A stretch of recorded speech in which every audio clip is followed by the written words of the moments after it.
of them. But of course, the vast majority of the living beings continued to live and die in an unending cycle of life and death. Every single living being born from a chaos world formed by an autarka's god gem is unique, the bald old man said. This is because they all have a tiny amount of the autarka's own essence within them. Once their souls and true souls are destroyed, their true soul fragments will be immediately taken away by the prime essences of the chaosverse and hidden within its depths. You must understand, long ago the vast chaosverse didn't have that many living beings within it. It was the prime essences themselves who gave birth to all things. However, after doing so, as the living creatures grew stronger, the prime essences themselves grew weaker. This is because, when we cultivate and grow stronger, what we do is draw upon the energy of the prime essences of the chaosverse, the old man explained. And when an autark rises to power, this is an incredible event. The rise of every single autark is a momentous occasion for the prime essences of the chaosverse. Once an autark dies, the prime essences will immediately do their best to absorb as much of the autarka's power as possible. Thus, although it is very easy to revive a living being from an ordinary chaos world, to revive a living being from a chaos world formed by an autarka's god gem is far more difficult. The problem facing us is that the Three Realms era was an era where the living beings were blessed with the energies of two fragmented god gems. Every single living being of that era is incredibly special. Your Tao companion was a celestial immortal of that era. To revive her truly will be even more difficult than reviving a hegemon. The bald old man said. The prime essences have already swallowed her true soul fragments. There's no way they will spit it back out again. They will never agree to release your Tao companion's true soul fragments. They'll use their full power to oppose anyone who tries. Ning now completely understood. He was a major power himself, and he had seen the countless techniques of two mighty civilizations. He knew far more than the vast majority of hegemons. When living beings were born, they would draw upon the energy of the primordial chaos to grow more powerful. If this process continued unabated, giving birth to more and more powerful experts, where would all of that energy come from? From the chaosverse itself. Thus, the chaosverse needed to reclaim its energies as well, and one of the most basic ways to do that was to draw upon true soul fragments. The so-called destruction of the true soul was nothing more than completely shattering a true soul into fragments which would then be swallowed up by the chaosverse. It was akin to the cycle of reincarnation. New experts would rise to power, while dead ones would see their true souls swallowed up by the chaosverse. It formed a complete cycle. Everworlds had their own basic essences, which was why when living beings died in an everworld their true soul fragments would remain within the everworld. Reviving them would be quite easy. Individuals who lived in other verses would see their true souls remain within the other verse when they died. For example, the sword hegemon, who was the big brother of the paragon of pills, when he died, his true soul was taken away by the prime essences of that alternate universe. To revive him would be comparatively easier, but he was still a hegemon. The prime essences of that other verse would fight tooth and claw to keep his true soul fragments. Only an autark would be able to bring him back, but an autark would not casually revive a hegemon. The price for such a thing would be far more than a mere realmship. Chaos worlds were the most problematic. Alas, Yue was a celestial immortal who had been born and died within a chaos world birthed by one of Autark Awakener's god gems. There's nothing I can do. The bald old man looked at Ning, then waved his hand and tossed the realmship back to Ning. I wasn't able to carry out your request. Here's your realmship. If not even an autark can accomplish this, who can? Ning was rather frantic. Humph. If an autark can't do it, no one can. Duh. The bald old man let out a laugh, but then he suddenly noticed the look on Ning's face. He instantly understood that reviving this woman had been this talented Daelord's strongest desire, and he couldn't help but let out a sigh. It is just too difficult. If even I would risk my life in the attempt but still probably fail, who else could possibly succeed? Ning was rather dazed. The bald old man looked at Ning, then suddenly laughed. There is one possibility. Ning's eyes lit up as he immediately stared at Autarch Titanos. All of us Autarchs were originally hegemons who broke through to the next step and became Autarchs. The bald old man looked at Ning. You, however, train in an Omega Dao. If you can succeed in the Dao merge, you'll become a completely unprecedented eternal emperor who will vastly outstrip other hegemons in power. Not even I would dare claim to understand the level of power you would reach at. If you can succeed in the Dao merge to gain eternity, then make another breakthrough to reach autarky. An Omega Dao autarch would probably be far more powerful than the rest of us. I suspect that such a person would be capable of reviving your Dao companion without any difficulties, the bald old man said. Ning was speechless. He now felt it tremendous to succeed in the Dao merge and then advance from eternity to autarky. But that's just a hypothetical possibility. There's never been anyone to succeed in the Dao merge in an Omega Dao, to say nothing of reaching autarky. The bald old man began to walk away into the void as he spoke. Foolish child, sometimes, you have to learn when to let go. On the path of cultivation, excessive obsession can sometimes result in self-destruction. As he spoke, he disappeared into the distance. Just like that. Autarch Titanos was gone. Ning stood there, completely unmoving. What should we do? Whitethaw sent mentally to Azure Fiend. How should I know? Reversing spacetime to revive his Dao companion was his most ardent desire. Now that he's lost all hope, who knows what will happen? Hegemon Azure Fiend shook his head. Autarch Titanos was worried that his Dao heart would collapse, which was why he gave Dark North one final glimmer of hope, but Omega Daos are incredibly difficult. Even the Autarch himself stated that there has never been anyone to succeed in the Dao merge for an Omega Dao, much less reach autarky with it, he has to first become an emperor, then become an Autarch. Every step is so difficult as to be completely impossible. Azure Fiend shook his head. The hegemons of the various territories and realmverses all dreamed of becoming autarchs, but it was all for naught. Ning wished to use his Omega Dao to become an autarch? Did he think all the other hegemons were fools who didn't just want it enough? Becoming an autarch was no easy feat. Actually, there's no need for him to waste too much time thinking about this stuff. Right now, the greatest problem facing him is still the Dao merge. Azure Fiend said, only if he succeeds in the Dao merge shall he have a future. Tell me, do you think your master will succeed in it? If you find any errors, ads pop-up, ads redirect, broken links, non-standard content, etc., please let us know. Report chapter so we can fix it as soon as possible. Book 38, Chapter 5, Remorseless unto Death. Book 38, Dao merge, Chapter 5, Remorseless unto Death.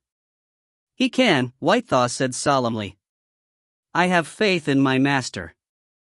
He knew that Ning had been blessed with tremendous good fortune within the Azure Flower estate, and also that his master had only been training for an extremely short period of time. Ning had a chance to succeed at the Dao merge. I don't even know why I'm wasting time talking to a golem like you. Azure Fiend shook his head and turned to stare at the distant Ning. But of course, I personally hope that he succeeds as well. An emperor who completed the Dao merge with an Omega Dao, how powerful would he become? I can't even imagine it. He'd probably be far more powerful than even other verse lords. He might even approach the autarchs themselves in power. The distant Ning suddenly sent a hoarse mental message to them. Whitethaw, Azure Fiend, I wish to be alone for a time. Do not disturb me. Yes, master, Whitethaw said. Some alone time would do you good. Think things over. Cultivation is a way of life. If your Dao heart is not resolute enough, you won't be able to make it far along this path, much less master the Omega Dao, Azure Fiend said. Ning didn't respond. He simply strode away into the skies. Rumble, the void around him suddenly began to change. The primordial chaos flexed and trembled as a new world began to be born. Mountains rose, rivers appeared, and an indescribably vast sea took shape as well. Earth appeared, forming continents which were then covered with grasslands and marshes. Even cities and forests began to appear, causing the world to becoming increasingly beautiful. Soon, a completely new world had been created around Ning, the world of the Grand Xia. All it took was a single thought from Ning and the Grand Xia world was quickly remade. Stillwater City. Ning strode through the skies, surrounded by clouds. He stared off into the distance, where a great city had appeared. This was Stillwater City, a place of many memories for Ning. This Stillwater City even had a black-white college within it. The Tao Debate Palace of the Black-White College. Ning walked into the Black-White College. It was just as it had been in his memories, except there were no living creatures within it at all. He soon reached the Tao Debate Palace. Ning sat down at the entranceway to the Tao Debate Palace, then picked up a gourd of wine and began to drink, his gaze distant as he stared into the palace. He still remembered what had happened that year. He had been very young and had joined the Black-White College alongside Mu North Sun. He had been a dazzling figure, and had defeated many senior apprentice brothers during the Tao debates. In the end, it had been Yue who had intervened and defeated him effortlessly. He still remembered what the wager for their fight had been: 100 black-white pellets and 5 kilograms of liquid essence. 100 black-white pellets and 5 kilograms of liquid essence. Senior apprentice sister, why is it that the path to our reunion is such a difficult one? Ning murmured to himself, then raised his head and drank some more wine. He drank too quickly, causing himself to cough. The wine splattered all over him, but he didn't care.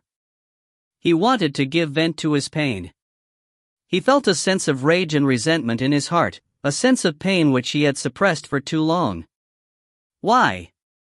He had clearly succeeded and had even seen her coming back to life. When they had shared gazes, he had known that everything was going to be perfect. He was about to embrace her again at long last, but in the end, it had been a failure. Why? I'll keep walking down this path for as long as I must. Ning stared into the Tao Debate Palace as he murmured to himself. He felt as though he could see those duels he had fought against Yue and the others. He had never hesitated, never given up. If the autarch said that this would only be possible if he completed his Tao merge with his Omega Tao and then became an autarch, then that would be what Ning's goal would become. This would be an extremely difficult path to take. Ning wouldn't shirk back from it, but he did understand how low his chances of success were. Perhaps I shall one day collapse on this path. Ning smiled. When I collapse, my true soul will scatter and then return to the prime essences of the Chaosverse. There, the two of us shall be together once more. There was still wine left in the gourd, but Ning was already drunk. Not from the wine, from his hopes. Ning rose to his feet and began to walk outside. Whoosh! Suddenly, large plumes of snow began to fly through the air. Ning walked through the snow, carrying the wine gourd in one hand while using a northbow sword to train in sword arts with the other. It wasn't an intentional display of sword arts, it was just a way for his spirit to give vent. All he wanted to do was to remain drunk. He continued to drink while executing his sword arts. Ning felt himself growing drunker and drunker. The vague outline of a person appeared before his eyes. It was Yue. She was as beautiful as ever. It felt as though they were meeting again for the first time. Overwhelming sorrow from farewells, but it is not but one parting of many. Ning smiled. Whoosh! Ning's sword suddenly manifested a blood-colored light that shot out through the skies. He had just unconsciously and naturally executed the 13th stance of the Heart Sword, Snowland Blood. This sense of overwhelming sorrow, of the heart transcending all mortal concerns, when Ning struck out with his sword, he felt as though his sword was his lover. It was different from the 11th stance, Teardrop, or the 12th stance, Swordtide. Those were frenzied attacks of overwhelming power. This attack had a sense of melancholy to it, a sense of pain stemming from heartache. The melancholy had caused him to pour all of his heart into the sword, and thus the 13th stance had been mastered. Emperor Heartsword.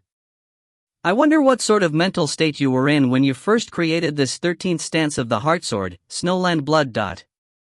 Ning smiled as he waved his sword about. The 14th stance of the Heartsword is remorseless unto death. Ning raised his head to take another gulp of wine, then let out a loud cry as he struck out with a new, changed streak of swordlight. When his sword struck out, it became ephemeral and transcendent. It was hard to even see his sword, it was as though the sword itself had vanished. However, a few vague traces could be seen. Those hard-to-see traces were indistinct but completely unblockable. It would continue to advance, and if anyone tried to stand in its path, then that person would be slaughtered. The traces of this sword were enough to inspire utter terror in any who saw it. This was the 14th stance of the Heartsword, remorseless unto death. In the Flame Dragon Realmverse, there had only ever been a total of 2 cultivators who had mastered the 14th stance of the Heartsword art, including Emperor Heartsword himself. Now, Ning had become the 3rd. The 13th stance of the Heartsword, Snowland Blood. The 14th stance of the Heartsword, remorseless unto death. These two were on the same general level. So long as one could learn the 13th stance, it wouldn't take too long for the 14th stance to be mastered as well.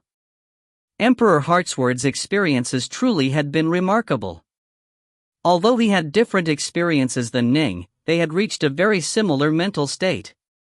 Ning felt a similar sense of sorrow and melancholy. He knew that the chances of reversing spacetime and reviving his wife were impossibly low. And yet, he would have no regrets at all for pursuing this path, even in the face of death. No matter how low the chances were, he would still continue on this path.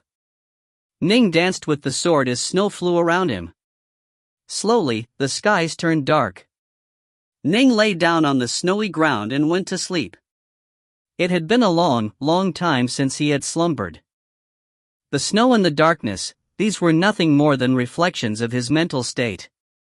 He had created this world, and so its weather was invisibly influenced by his state of mind. He slept for a long period of time before finally reopening his eyes. By now, a morning sun was rising from the horizon, bathing the world with its warm rays of light. There was some fog, but it was unable to block out the sunlight which pierced through everything as it illuminated the world. Ning glanced at the gourd and the Northbow sword, both of which lay fallen next to him. He smiled, then picked them up. I've woken up. The Tao merge, eh? Ning stared at the distant dawn sun, then murmured to himself, "Then I'll deal with the Tao merge first. I'll take things one step at a time. After the Tao merge, I'll then become an autarch. Senior apprentice sister, don't blame me if I fail." Ning chuckled, then soared into the skies. Rumble, the Black-White College and the city of Stillwater both began to break apart. The entire Grand Xia began to break apart, quickly dissipating into nothingness. Ning stared the two figures waiting for him in the distant void. "Master," White Thaw called out respectfully. "Dark North." Hegemon Azure Fiend was slightly startled. He could sense that Lord Dark North seemed to have undergone a tremendous transformation. His very aura had changed. In the past, Ning had a certain radiant dynamism to him. He had been a dazzling figure who was filled with hope, but now, his gaze was much calmer and more distant. It was like an endlessly deep sea. There was nothing which could shake his heart. Reversing spacetime to revive Yue had been a failure.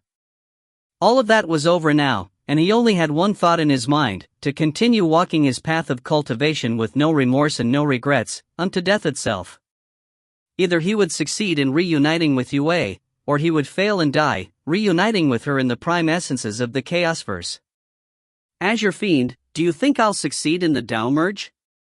Ning laughed. Azure Fiend was startled upon seeing Ning smile.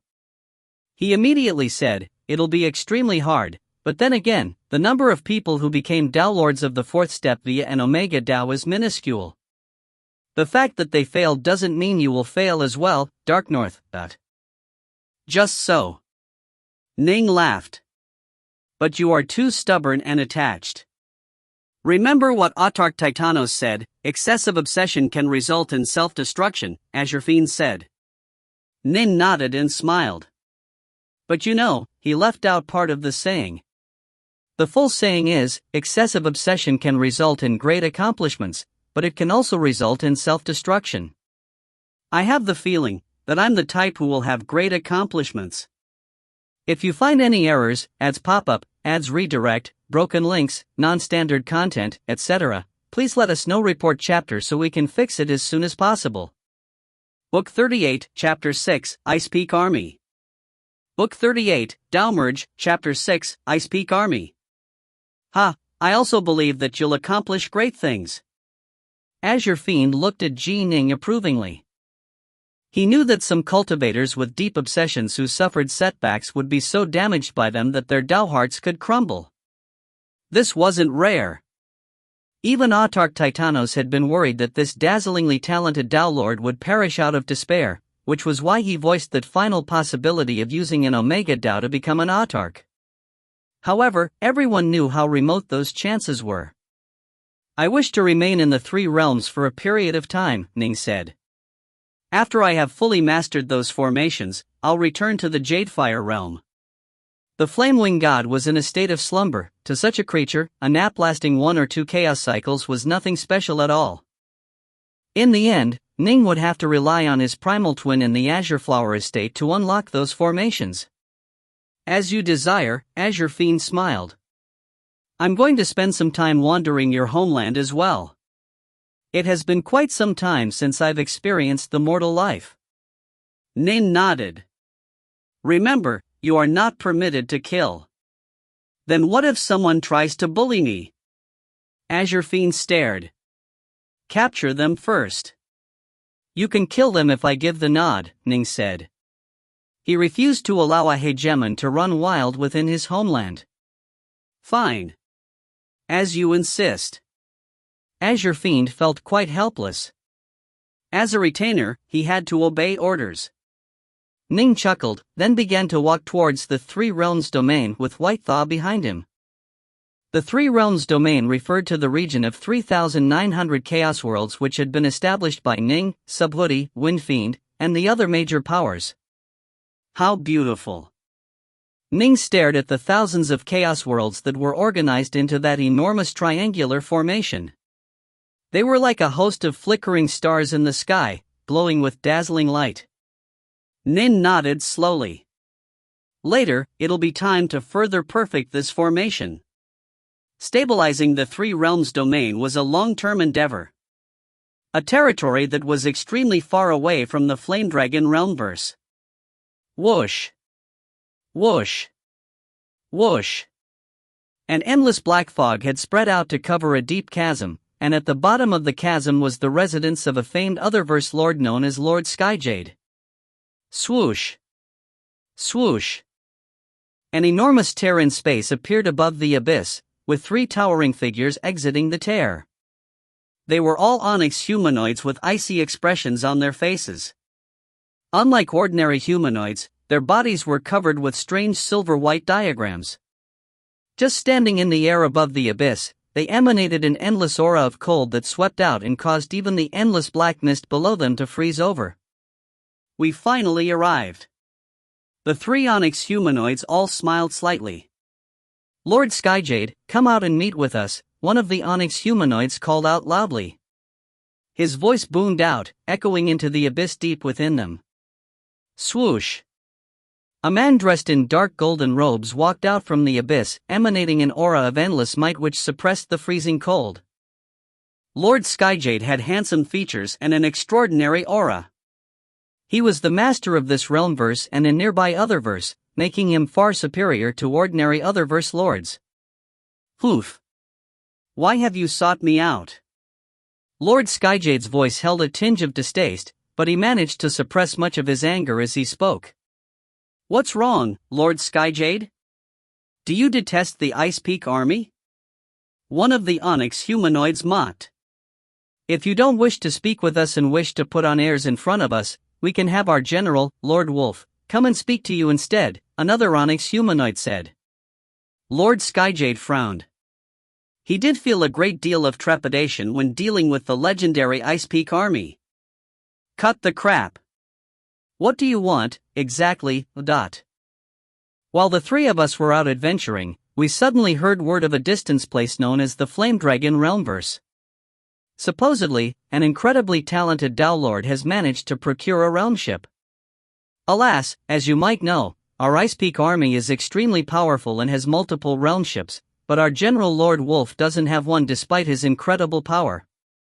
Now, a Dowlord does. Isn't this quite irritating? Thus, we are planning to head to the Flame Dragon Realmverse and force the Dowlord to hand the realm ship over, a skinny onyx humanoid said.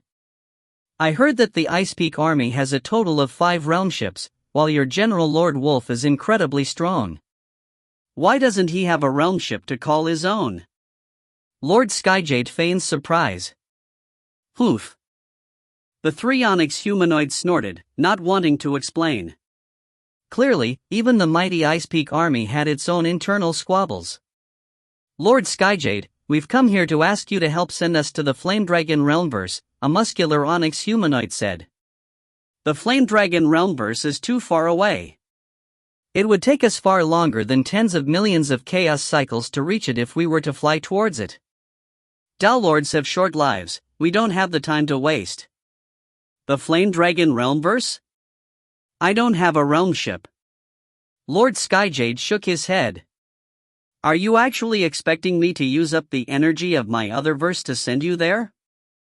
We'll compensate you appropriately, Lord Skyjade, the Cyclopean onyx humanoid said.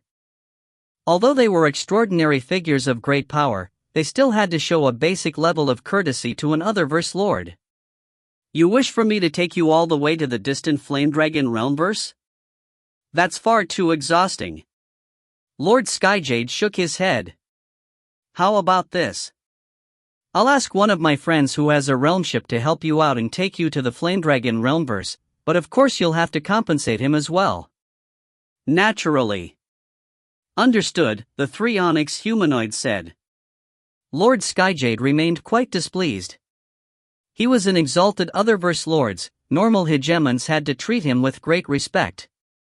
These 3 were nothing more than minor soldiers in the Ice Peak army, yet they dared to behave so insolently towards him, but... Alas, when he thought of the supreme leader of the Ice Peak army, that towering figure seated upon that mighty throne, Lord Skyjade couldn't help but shudder. He couldn't help but let out a sigh for Dowlord Darknorth, who he had never met. A minor Dowlord was able to convince a hegemon to become his retainer. News has spread throughout the Chaosverse. Even the Ice Peak army has heard of him. Remember, that place is under the sway of the 16 Realmverses Alliance. That is Realms Lord Windgrace's territory, Lord Skyjade said. Realms Lord Windgrace's Black Sun is not easy to deal with. There were differences in status amongst other verse lords as well. Realms Lord Windgrace, as the master of the Black Sun, was definitely a terrifying figure even amongst other verse lords. We know. We're only there for Dowlord Darknorth, not to cause a war. I don't think Realms Lord Windgrace would choose to make an enemy out of the Ice Peak army for such a matter, the 3 onyx humanoids said. Fine. Wait a while. Roughly 100,000 years from now, my friend shall arrive and take you towards the Flame Dragon Realmverse. Lord Skyjade turned and flew back into the deep abyss. The 3 watched him leave. Lord Skyjade is quite a prideful figure. The 3 of us are Black Emperors.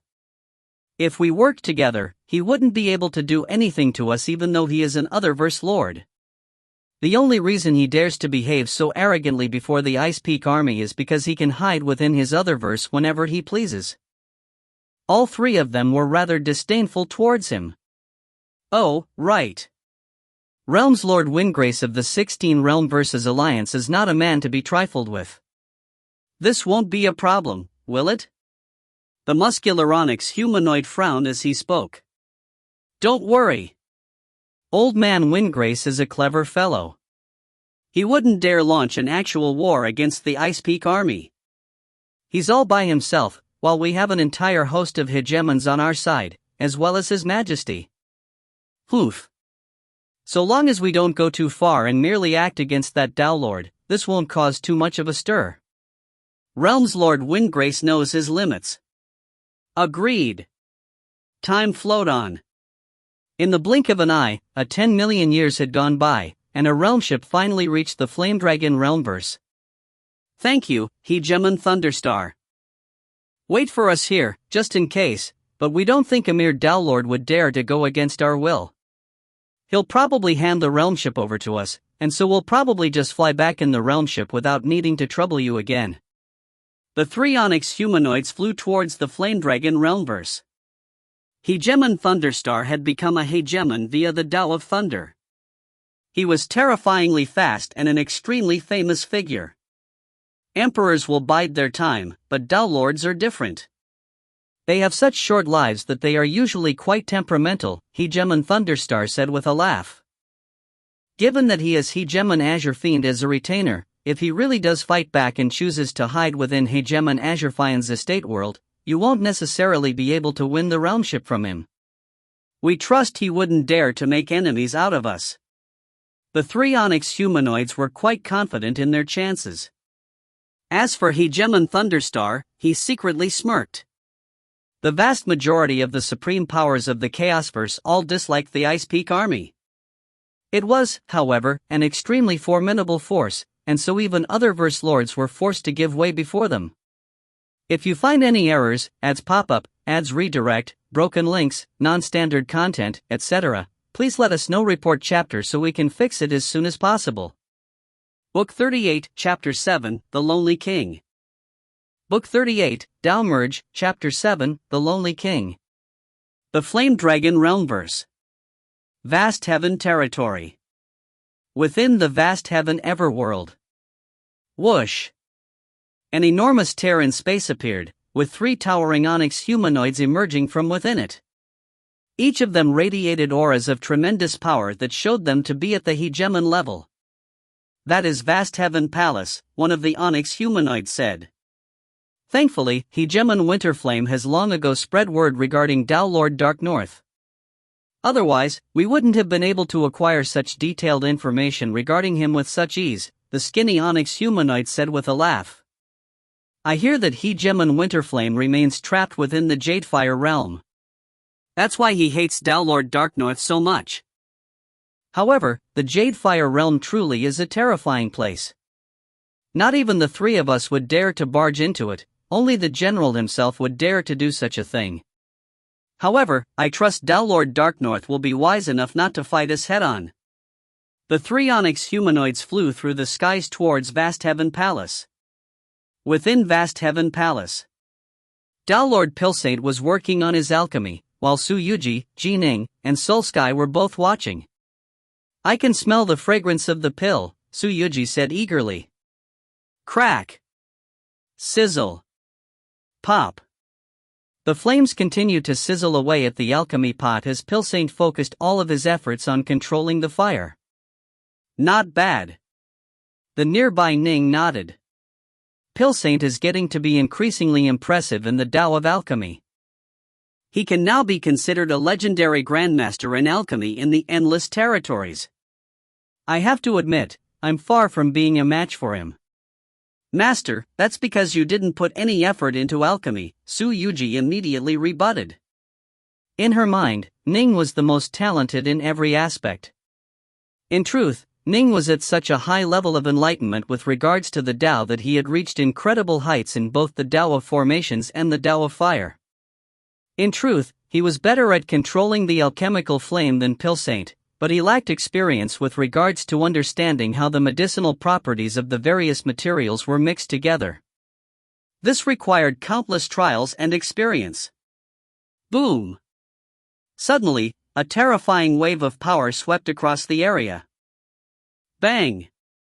Startled by this, Pilsaint lost control over the fire, causing the alchemy pot to explode and the pill within to be destroyed. What's going on? Su Yuji and Emperor Soulsky both stared towards the outside, stunned. Such power, a Hegemon's aura? Since when did Hegemons become this commonplace? Ning frowned. Hegemons were extremely rare, they were supreme within their realm verses. For hegemon Winterflame to attack was one thing, it had only been a few dozen chaos cycles, but yet another hegemon had come. Judging from the way the hegemon had flared his aura, he clearly had come with bad intentions. Let's go take a look. Ning remained quite calm.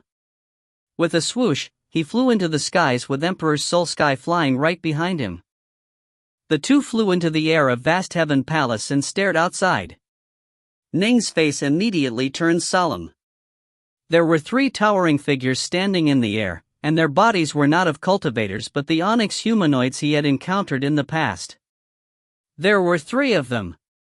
However, they were different from the Sith onyx humanoids which Ning had encountered in the past. These three onyx humanoids were all covered with silver diagrams and emanated an aura of endless cold. Black Emperors of the Sith? Ning was shocked. 3 of them? Black Emperors were terrifyingly strong. Their bodies were much tougher than the bodies of most hegemons, which was why they had an advantage in combat. In the cave which Ning and Nine Dust had visited all those years ago, they had found a Black Emperor who had perished in battle while taking 2 hegemons with it. "You are Dark North?" the skinny onyx humanoid said. "Yes, I am," Ning said. "Dare I ask why the 3 of you have come to Vast Heaven Palace?" "Ha, we've come to visit you on business, of course. Why else would we come all the way here to the Flame Dragon Realmverse?" the muscular onyx humanoid said with a snicker. "Dark North, I hear you have a realm ship," the skinny onyx humanoid said. Ning's heart trembled. As he had suspected, this was about his realm ship. Realm ships were simply of tremendous interest to hegemons, but he never would have expected them to attract 3 Black Emperors.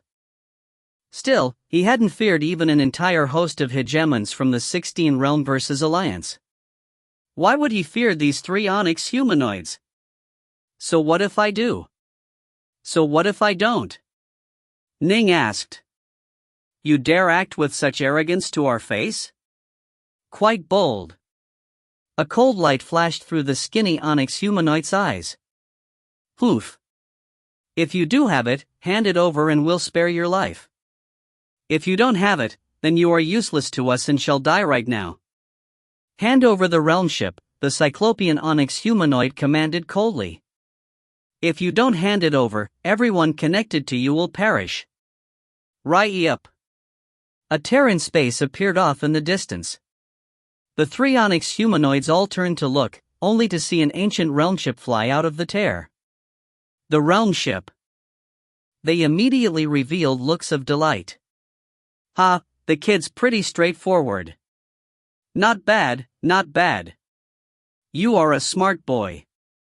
Hand over the realm ship and you can all survive. Give us the realm ship.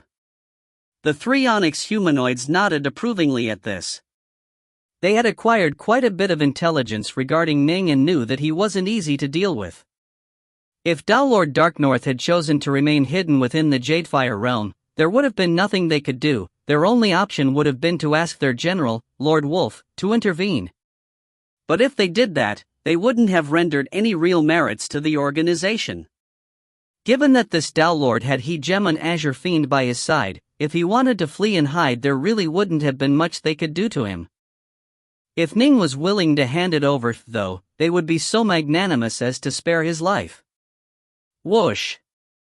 A white-robed youth, an honest-looking white-furred golem, and a shriveled-up old man emerged from the realm ship. Ning's avatar and Emperor Sulliski's avatar both retreated for now. And who are the 3 of you? Ning asked. Why have you immediately demanded my realm ship? The 3 of us are soldiers from the Ice Peak Army, the skinnier black humanoid said calmly. While wandering through the various realm verses, we heard word of you and so came here as quickly as possible. We wish to take your realm ship and offer it to our general, Lord Wolf. Kid, as a Lord you will only live a short period of time. You probably haven't even finished exploring the Flame Dragon Realmverse. This realm ship will be of little use to you. Hand it over to us, and you'll have avoided calamity. The Ice Peak Army? Ning frowned. It really is the Ice Peak army. Hegemon Azure Fiend's face tightened slightly. Azure Fiend, you've heard of the Ice Peak army before? Ning sent mentally. Dark North, as you might know, when we defeated the Sith during the Dawn War, the Sith left behind many treasures which ended up falling into our hands, Hegemon Azure Fiend sent mentally. Ning just continued to listen. Some of the most powerful Sith weapons of war, such as the Black Sun, ended up in the hands of people like Realms Lord Windgrace. That is why Realms Lord Windgrace is so famous and has such a higher status than other Otherverse lords. Not even the Ice Peak army would go cause problems for him. The leader of the Ice Peak army is generally referred to respectfully as the Lonely King. He was born an ancient cultivator and has an eccentric personality. He always has a cold look on his face, and he delights in slaughter. It is said that he only ever smiles when he kills. The Lonely King once acquired a Sith treasury which was filled with Sith war machines and weapons. He is personally in control of the most powerful war machines, but he also acquired 4 Golden Emperors and 69 Black Emperors.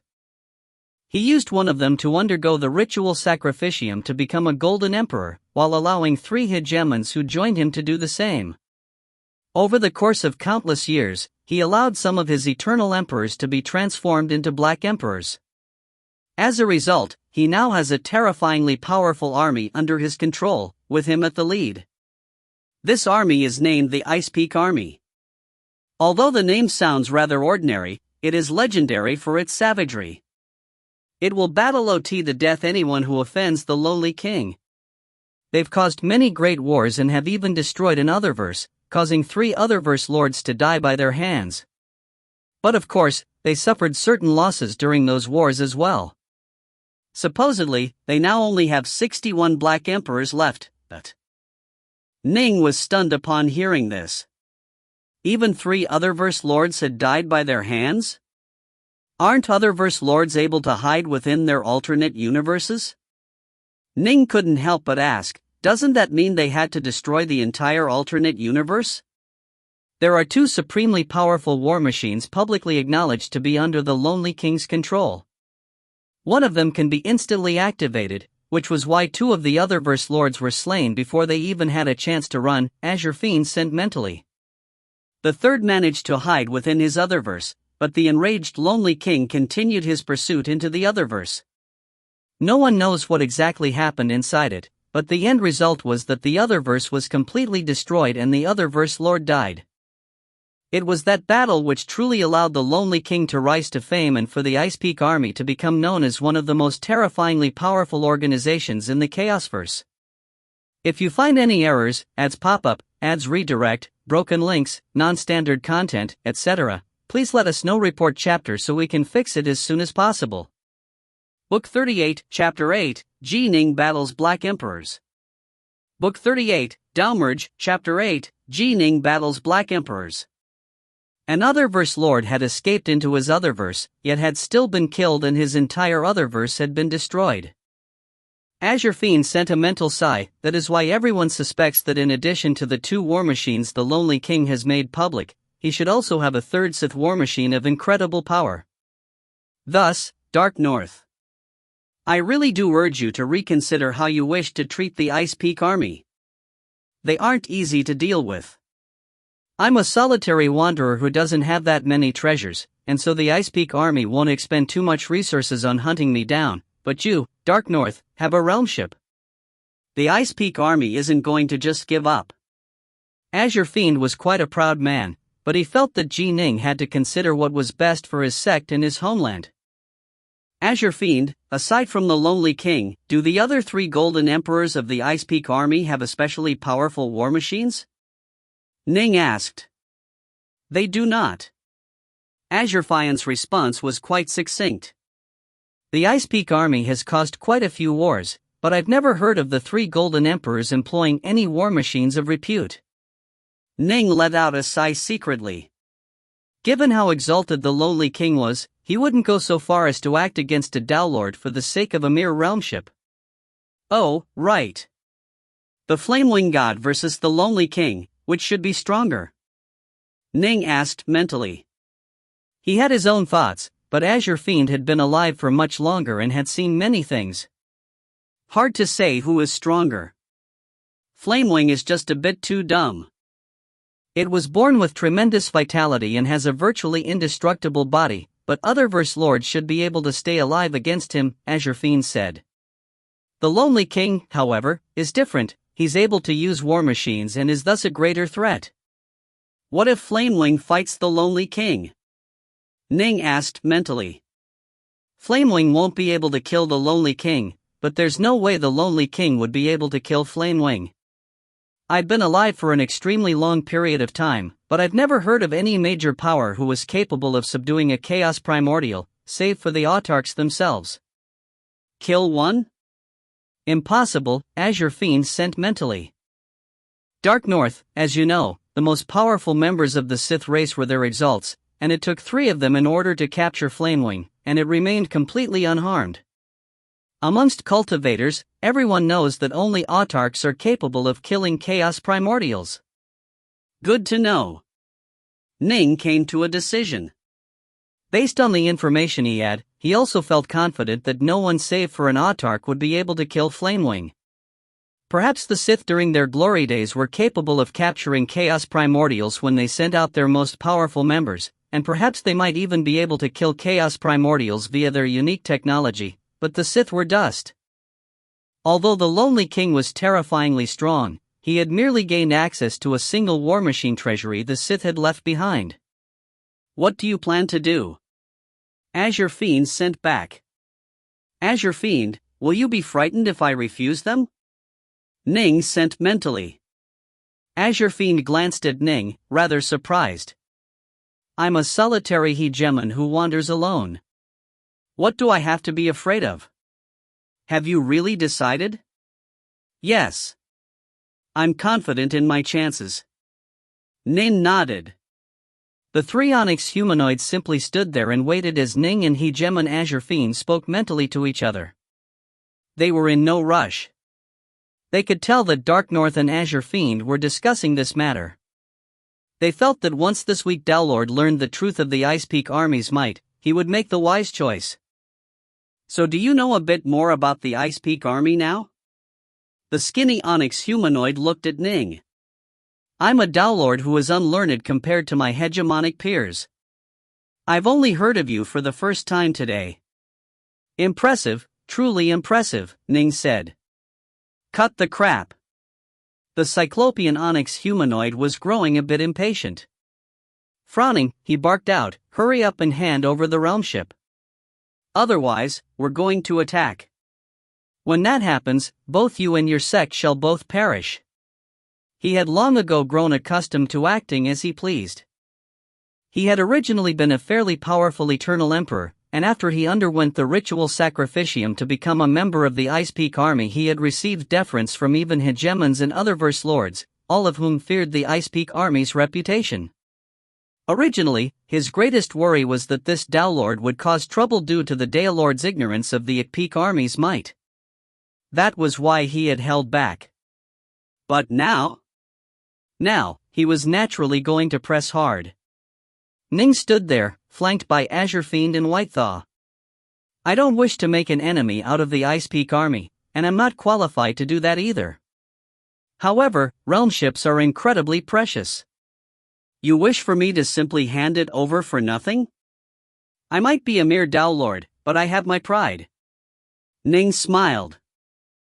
I have a simple, mutually beneficial solution which will result in me handing over the realm ship willingly. A mutually beneficial solution? Speak. The 3 Onyx humanoids were rather irritated. The Ice Peak Army was so incredibly famous that even hegemons were terrified of them. Only a few solitary hegemons who wandered alone would dare act so arrogantly before them. Simple. The Ice Peak Army can buy the realm ship from me, Ning said.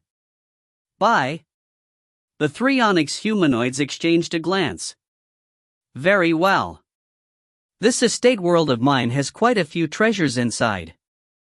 I'll give it to you in exchange for the realm ship.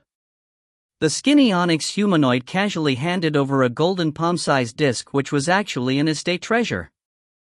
The two Onyx humanoids were quite calm as well. They felt certain that this Dowlord simply wanted a way to save face. It didn't really matter if they tossed out a few treasures. Ning shook his head. The value has to be on par with the realmship. On par? Finally, the looks on the faces of the three Onyx humanoids changed. For the first time, they began to realize that this Dowlord wasn't looking for a way to save face. He was going to be a tough nut to crack. Realmships were incredibly valuable. Not even treasures like Crimson Wave Temple were even close in value to a realmship. Even if the three Onyx humanoids pooled all of their treasures together, they still wouldn't be able to afford one. Most likely, their General Lord Wolf would have to trade all of his treasures to just barely afford a realmship. Trade for something of equivalent value? This would be a fairly good deal if it was between two figures who were on par with each other, such as the Lonely King and Realms Lord Windgrace. This was because generally speaking people were completely unwilling to sell realmships. To merely ask for treasures of equivalent value was already a good bargain. However, Realms Lord Windgrace was in command of the Black Sun. He was on the same level as the Lonely King. How was it that a mere Dowlord dared to demand treasures of equivalent value? Are you looking to die? The skinny Onyx humanoid's eyes flashed with cold light. I've already taken a step back and given face. If you accept, we'll carry out the trade. If you refuse? I can't just hand over my realmship for nothing. Ning's own aura began to sharpen as well. You? The three Onyx humanoids stared at the Dowlord before them, stunned. He actually was going to face them head-on? He's courting death. Kill him. The Cyclopean Onyx humanoid was the first to attack. He instantly transformed into a streak of light who shot towards Ning. He struck out with his right hand, sending it piercing towards Ning like a long spear, with his fingernails being the tip. Black Emperors all had incredibly powerful bodies. Every single part of them was like a weapon. The arm spear pierced straight through the void, so powerful as to cause Ning's eyebrows to rise slightly. Hoof! White Thaw, by Ning's side, let out an angry snort and immediately charged forwards. While charging, he transformed into an enormous white cloth that swept out towards his foe. A mere golem seeks to block me? The Cyclopean Onyx humanoid felt some disdain. He was at the hegemon level of power. Although his insights into the Tao were a bit inferior to true hegemons, his Black Emperor body gave him tremendous power and allowed him to match hegemons in battle. His body was so incredibly tough and resilient that in a real battle of life and death, he actually had an advantage. Bang! This terrifying hegemonic strike stabbed straight into the enormous white cloth, but the white cloth was incredibly resilient and dispersed all of the attacking energy. What? The Cyclopean Onyx humanoid was shocked. The golem had actually blocked his attack? Kill them all. Kill them and take the realmship. The two other Onyx humanoids began to attack as well. Whoosh! Whoosh! Both moved with incredible speed. Although White Thaw had blocked one of them, that was already his limit. There was no way he could block the other two. Ha! Azure Fiend laughed loudly as he transformed into his bestial form. His entire body became covered with azure scales, and his head became triangular in shape. His scale-covered tail waved menacingly like a whip, and his entire body glimmered with dark light. He let out a furious howl as he charged through the air, moving to engage. The Dowlord actually isn't hiding in Hegemon Azurephian's estate world. The skinny Onyx humanoid was delighted by this and sent mentally, I'll tie down Azure Fiend. You go kill the Dowlord. Alright. The muscular Onyx humanoid was delighted as well. Neither of them had imagined that the Dowlord wouldn't go into hiding. If you find any errors, ads pop up, ads redirect, broken links, non-standard content, etc., please let us know. Report chapter so we can fix it as soon as possible. Book 38, Chapter 9, A Tough Nut. Book 38, Dowmerge, Chapter 9, A Tough Nut. The skinny Onyx humanoid was skilled with the saber, but for the sake of tying down Azure Fiend he didn't use any weapons at all. He used his bare hands, and since every part of his body was akin to a weapon he was able to tie down Azure Fiend as best he could. Whoosh! He sent his right palm out, his arm stretching to become more than 10,000 kilometers long. Whap! Azure Fiend, in his true form, struck out with his tail against the incoming black palm. Crack! The vast black arm suddenly changed directions, lashing out in a strange whip-like manner as the arm seemed to transform into an arc that built up power and then struck out once more. The skinny onyx humanoid's entire body seemed to have transformed into a ball-like shape. This Black Emperor really is tough to deal with. Hegemon Azure Fiend had a complete advantage in power, and was significantly superior to his opponent in terms of insights into the Tao, but his attacks were doing absolutely nothing when being landed upon the Black Emperor's body. This allowed the Black Emperor to continuously tie him down. Dark North has chosen to fight the other Black Emperor by himself. He should be able to keep himself safe, right? Azure Fiend cast a sideways glance at the distant Ning as he battled. A look of shock suddenly appeared on his face. Puny Tao Lord, you truly are arrogant. However, your arrogance has given us a chance to deal with you. Otherwise, we'd probably have to massacre everyone here to coerce you into complying, starting with all the disciples of Vast Heaven Palace. And yet, that might not be enough. The muscular Black Emperor was clearly in a good mood. Now, we simply have to kill you and we'll have won the realmship. You might be celebrating just a bit too early. Ning stood there in the air, staring calmly at the onyx humanoid before him. If you are in such a hurry to die, then die you shall. The muscular onyx humanoid suddenly struck out with a giant black palm that blotted out the skies as it swept out towards Ning. Whoosh! Ning suddenly moved, disappearing from the onyx humanoid's field of vision. He disappeared? The muscular onyx humanoid's palm strike missed. He immediately struck out in every direction with his palms. As he saw it, even if Ning did vanish he would only be able to hide with his evasion arts. There was no way he would have been able to escape too far. I'm over here. A voice rang out from behind him. The muscular onyx humanoid stared backwards in astonishment, only to see the white-robed youth with the black sheath on his back standing far behind him. He's fast. A feeling of trepidation appeared within the onyx humanoid's heart. The Black Emperor's body is a waste on you. Your insights into the Tao are too low. You have some innate advantages in a life-or-death battle, but if I wanted to leave you wouldn't be able to stop me at all. Ning slowly shook his head. He suddenly couldn't help but sigh a bit in his heart. When he had first seen that onyx humanoid's corpse, he had felt absolutely stunned. He never would have imagined that he would have reached that same level of power as well. In terms of the Tao of the sword, Ning was on a full level higher than Emperor Heartsword had been. Now that Ning had mastered the 14th stance of the Heartsword art, he was just a single stance behind Emperor Heartsword, who had created just 15 stances in total. On the whole, Ning was now far more powerful than Emperor Heartsword. He truly had reached the hegemon level of combat power. Puny Tao Lord, you are far too arrogant. Die for me. The muscular onyx humanoid was rather embarrassed and angered as he charged through the air at Ning.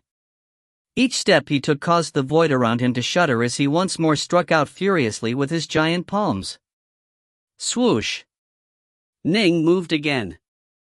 This time, he transformed into a streak of swordlight that dodged hundreds of thousands of kilometers to one side. You can't even touch me. Ning shook his head slowly. This was far too easy. When he had first relied on his Omega Sword Tao to become a Tao Lord of the 4th step, he hadn't been this fast. However, it had been more than 10 chaos cycles since then. He had reached the Archon level in the Tao of Thunder, giving him an even more terrifying level of speed. He had also reached the Archon level in the Tao of Space, giving him a tremendous amount of skill in manipulating space. Thus, Ning had now reached a brand new level of speed. Only a hegemon who was completely focused on speed would be able to catch up to Ning. You can't even capture a Dao Lord? The distant skinny onyx humanoid sent a frantic message. Puny Dao Lord. This time, the muscular onyx humanoid truly was angry and embarrassed. He raised his head, letting out a furious roar. Boom! A thick black fog spread out from him to cover an area of nearly 10 million kilometers around him. Everything in this area was mired as if in quicksand, causing Ning's speed to dramatically lessen. Ah, I knew Black Emperors of the Sith couldn't possibly be this weak. Ning's body flickered as he transformed into his three-headed, six-armed mode. All 6 of the Northbow swords flew out from the sheath on his back and into his hands. Come on. Ning cracked a smile. Slash. Slash. Slash. The onyx humanoid struck out with extraordinary strength, delivering one furious palm after another in an effort to slay Ning as quickly as possible. Alas, he had merely reached the Archon level in terms of insights into the Tao. His weaknesses were quite apparent. Ning was still able to easily maneuver around the onyx humanoid despite the black fog. Ning didn't even use his own secret arts. Although his speed was lessened, his sword remained incredibly fast. Slash. Slash. Slash. Ning's swordlight pierced through the skies, each streak of swordlight being ephemeral and nigh invisible. The hints of swordlight were hard to detect, but they carried a terrifying amount of power and seemed capable of chopping through anything which stood in their path. This was a terrifying level of power that came from the combination of the 14th stance of the Heart Sword, Art and a 4th stage Daolord's Omega Sword Tao. Each strike was ghostly and unpredictable. The onyx humanoid felt as though the blows were drilling straight through its body. Slash. Slash. Slash. In the blink of an eye, the two exchanged more than 100 blows against each other. The onyx humanoid wasn't able to land a single attack against Ning. In short, he was being utterly dominated. However, Ning couldn't help but frown as well. His body really is incredibly tough. Even when I use my full power, I remain unable to injure him. But what the hell? He's no Dao Lord, he's clearly a hegemon. The muscular onyx humanoid suddenly pulled away as he shouted furiously, I can't do anything to him. Go all out and burn your essence. End it quickly. The skinny onyx humanoid, pressured by hegemon Azure Fiend, sent a frantic mental message. You try. I haven't been able to even touch him a single time. His sword arts are completely flawless. Even if I really did go all out, he could just flee over to Azure Fiend. The Black Emperor wasn't willing to go all out. Unlike normal cultivators, they healed and recovered quite slowly. Once they went all out, they would be at risk of energy exhaustion. Once they exhausted their energy reserves, their bodies would grow weak and they could even be defeated and then destroyed. Withdraw. The muscular onyx humanoid issued an order to withdraw, and the three quickly rejoined each other. Azure Fiend and White that moved to stand by Ning's side. The two sides stared at each other from afar. The three onyx humanoids were all rather angry, but they also felt stunned. How was it that a Dao Lord had actually reached such a level of power? He definitely had the power of a hegemon. Thankfully, the three onyx humanoids all had extremely tough bodies. Ordinary emperors would have been slain with ease by Ning's current level of sword arts. Formidable.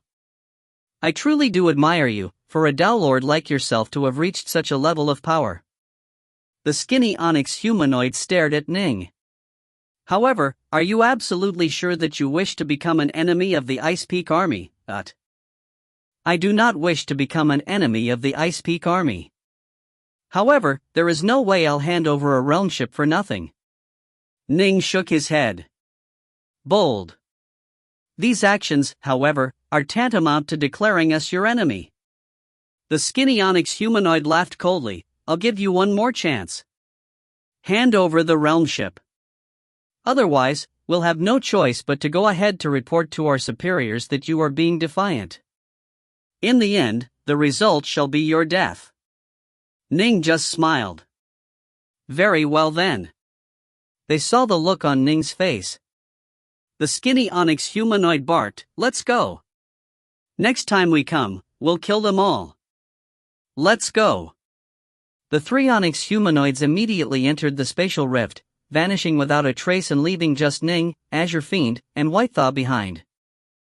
Azure Fiend glanced at the white-robed youth by his side. He could sense that Ning had grown tremendously more powerful since their battle in the Jadefire realm. By now, Ning truly had reached the hegemon level of power. "Dark North, you have now become an enemy of the Ice Peak army," Azure Fiend said softly. "The Ice Peak army is not an easy foe to deal with. Given their disposition, they will definitely launch a war against you. They aren't easy to deal with, but neither am I." A flicker of killing intent appeared in Ning's eyes. "You?" Azure Fiend was stunned. "Soon, I'll have solved the formations and freed Flamewing," Ning said. "You are confident in being able to resolve the formations soon?" Azure Fiend was overjoyed. "More or less. Even if I end up taking longer than I expected, I should be able to buy myself the time needed via the Jadefire realm. If necessary, I can also run around in the realm ship and buy myself some more time," Ning said. "However, I don't think we'll need to go to all that trouble. By the time they come back, the Flamewing God will be waiting for them." Ha ha ha. If the Flamewing God comes out, Azure Fiend was absolutely overjoyed and excited by this prospect. "You really will be able to do whatever the hell you want. That is a Chaos Primordial. Ha ha ha. With a Chaos Primordial at your beck and call, who would dare cause trouble for you? If you gave the order, the Chaos Primordial would charge straight into the Ice Peak army's base and wreck it. The Lonely King would be able to do nothing but stare, dumbstruck, as it happened. There's nothing he can do to the Flamewing God. Why didn't you tell me earlier? I was so afraid that I thought we'd have to go wandering through the cosmos." Azure Fiend stared at Ning. "Without Flamewing, I wouldn't have dared to take such a tough line against them." Ning smiled as well. "Let's cut the chit-chat.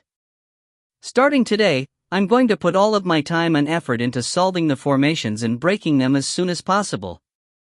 If you find any errors, ads pop up, ads redirect, broken links, non-standard content, etc., please let us know. Report chapter so we can fix it as soon as possible." Book 38, Chapter 10, Lord Wolf. Book 38, Downmerge, Chapter 10, Lord Wolf. An area at the borders of the Flame Dragon Realmverse. Countless bolts of thunder were crackling throughout this region. Suddenly, three onyx humanoids appeared and moved towards that area at high speeds. "Hegemon Thunderstar," the skinny onyx humanoid called out. Whoosh! The countless bolts of thunder merged together into a humanoid shape, finally resolving into a violet-robed man. This was Hegemon Thunderstar, who had brought them here via the realm ship. "So do you have the realm ship?" Hegemon Thunderstar smiled at them. The three onyx humanoids had no traces of amusement on their faces. Previously, they had spoken so confidently, but who would have thought that they'd come slinking back in disgrace? They had to once again ask Hegemon Thunderstar to bring them back. In truth, Hegemon Thunderstar had asked them that question on purpose. He could clearly tell that they didn't have the realm ship. He was quite pleased, however, to have the chance to mock a few Black Emperors of the Ice Peak army. "We do not." The skinny onyx humanoid said coldly. "Hegemon Thunderstar, your guesses were spot on. That puny Dowlord truly is fearless. He actually dared to defy our will." The Cyclopean onyx humanoid growled, "Dowlord Darknorth is far too arrogant.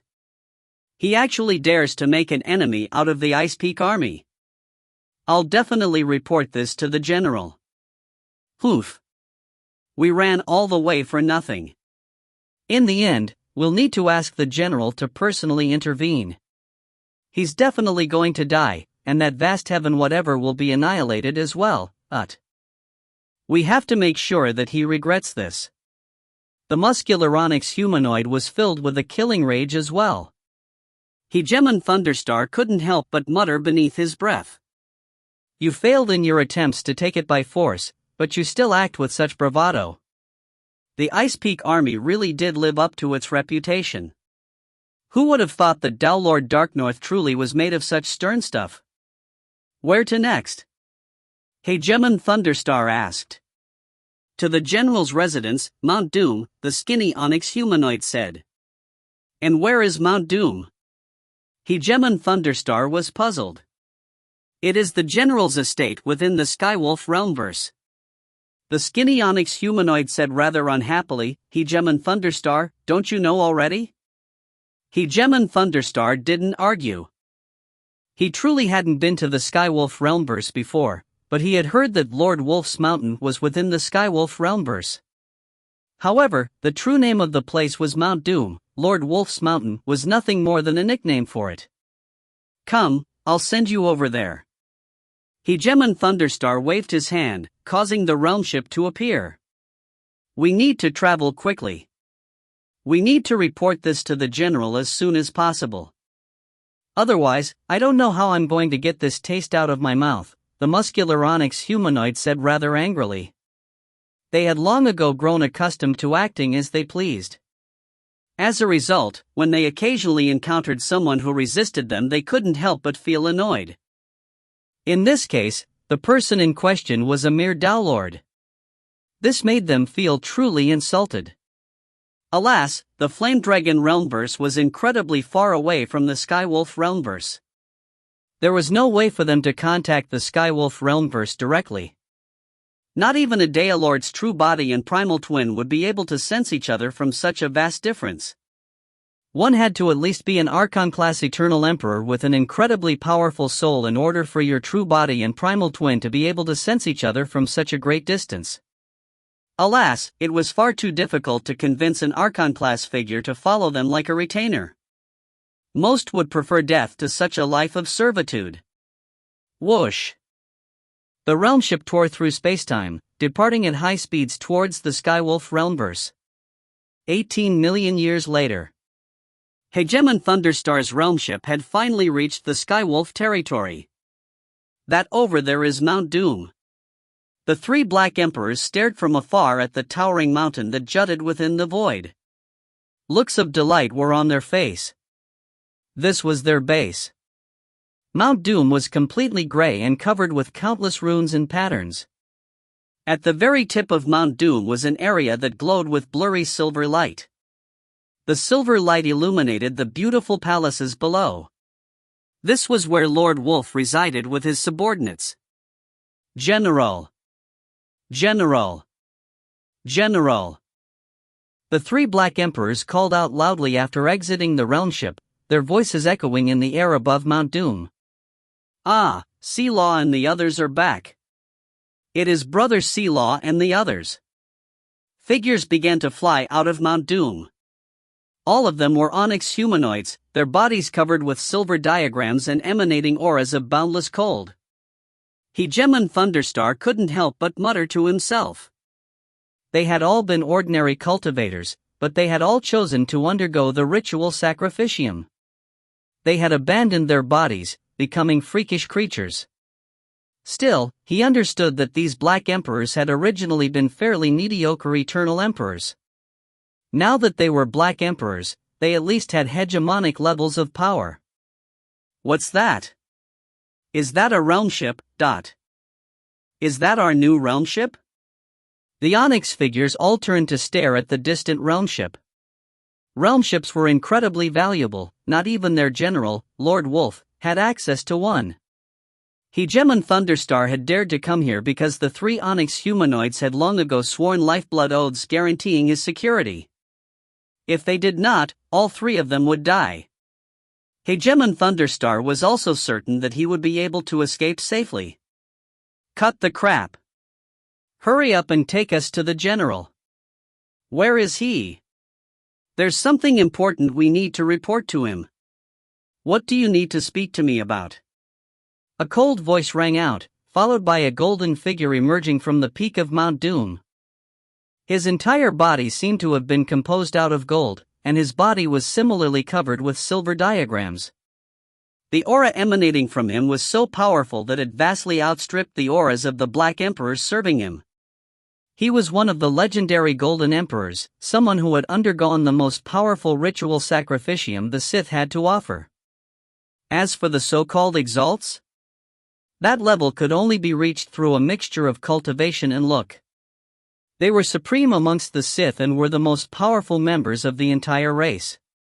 Hegemons could become transformed into Golden Emperors with ease and manufactured in large numbers. There was naturally no way they could be compared to the exalts. Despite that, Golden Emperors still had a level of power that was comparable to that of other Verse Lords, and their bodies were even tougher. To destroy their bodies was nearly impossible. General. The 3 Black Emperors who had just arrived immediately bowed respectfully. Speak. You actually rushed over here in a realm ship. What is this all about? Lord Wolf's gaze was icy cold. He glanced at the distant realm ship, then at his 3 subordinates. General, we were on patrol as ordered, the skinny onyx humanoid said respectfully, and we suddenly heard that in the Flame Dragon realmverse, there was a Dowlord named Dark North who somehow managed to take control over a Sith site known as the Jadefire Realm. He even managed to convince a hegemon to serve him as his retainer. A Dowlord with a hegemon as a retainer? Lord Wolf was quite shocked, as were the Black Emperors by his side. Although this news had spread quite far, it hadn't quite made it to the Skywolf territory. These 2 territories were simply too far away.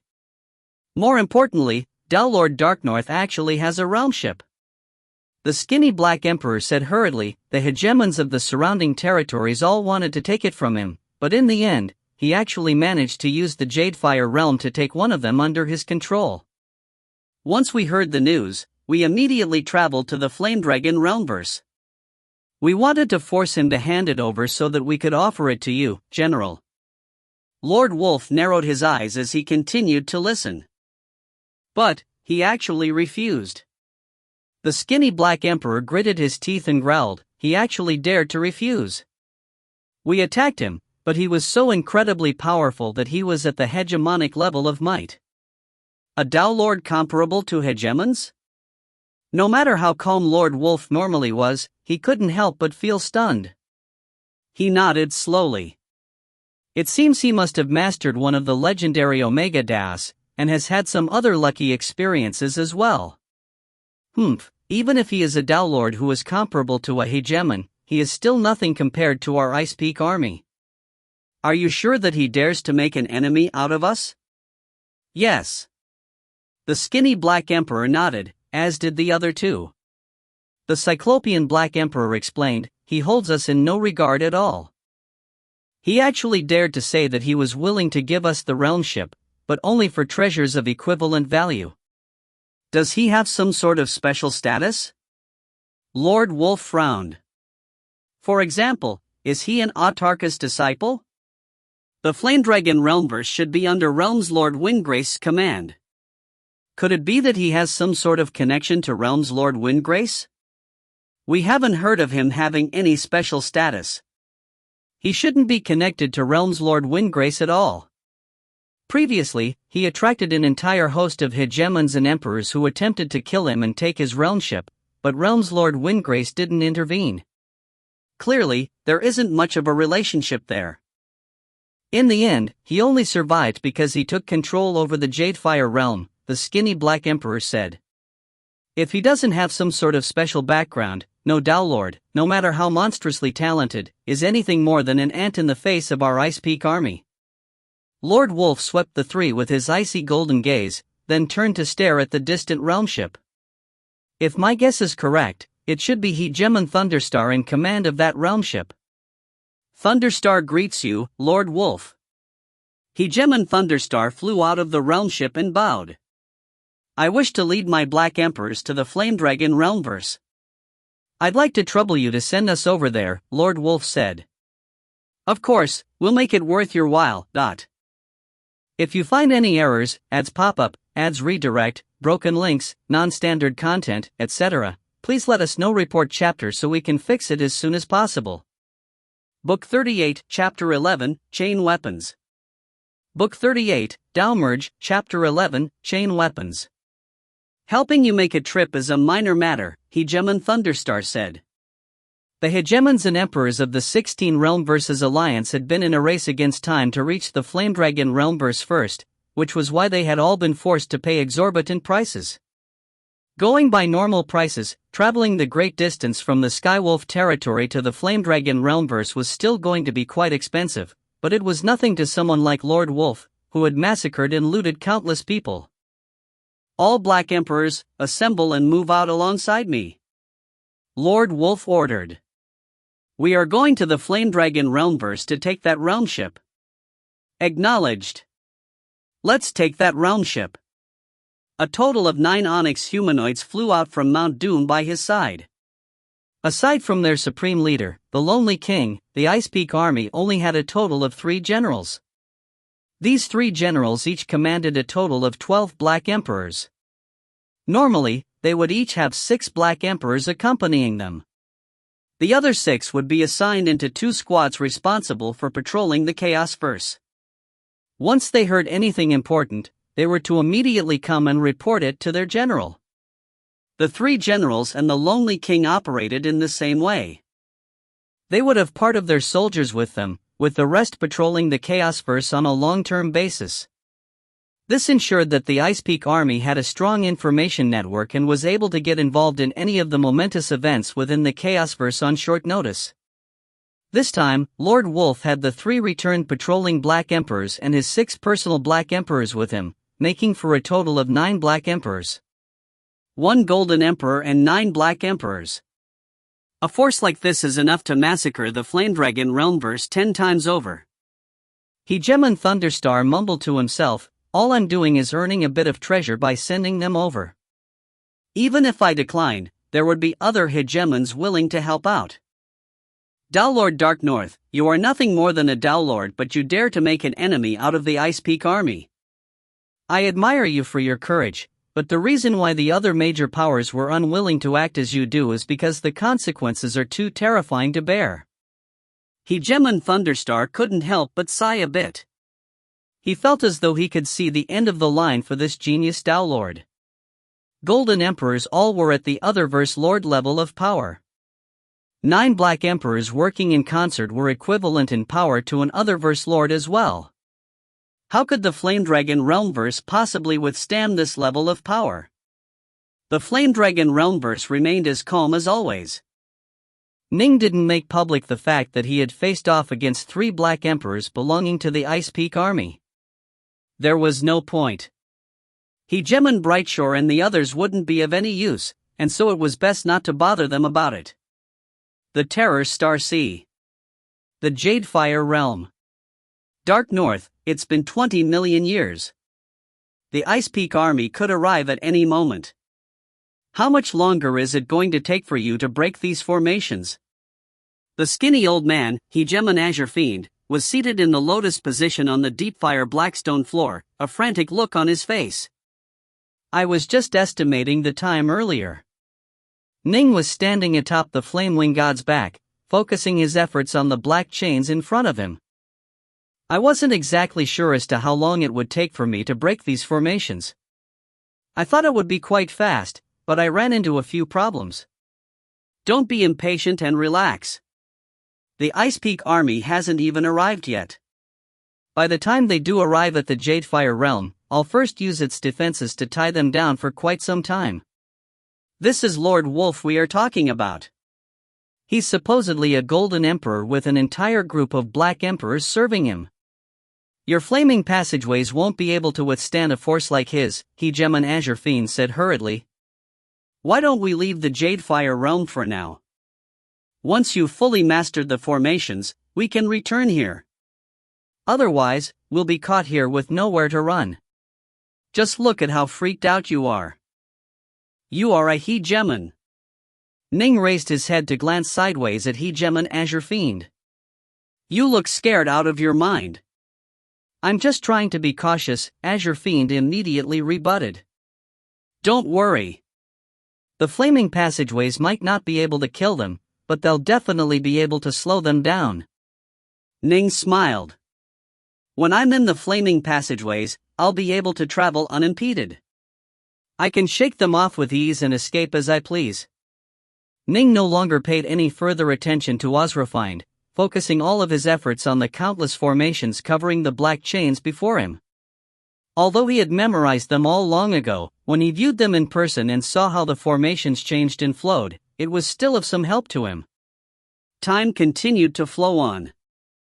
Azure Fiend could do nothing but wait. The feeling that the Ice Peak army was about to arrive at any moment was quite an uncomfortable one. Actually fighting to the death would be better than just waiting here like this, Azure Fiend muttered. Not even my master is as worried as you, the nearby Whitethaw said. You? Azure Fiend glared at him. He's completely focused on his formations, while I have nothing to do. Of course I'm going to be miserable. To put it plainly, you are a coward. You are scared. Whitethaw glanced sideways at Azure Fiend. Puny golem, how dare you mock me? Azure Fiend glared at him. Whitethaw just shut his mouth, paying Azure Fiend no heed. Azure Fiend was so angry that his teeth hurt. Whitethaw only obeyed Ning's orders and didn't seem to care about Azure Fiend at all. There really was nothing Azure Fiend could do to the golem.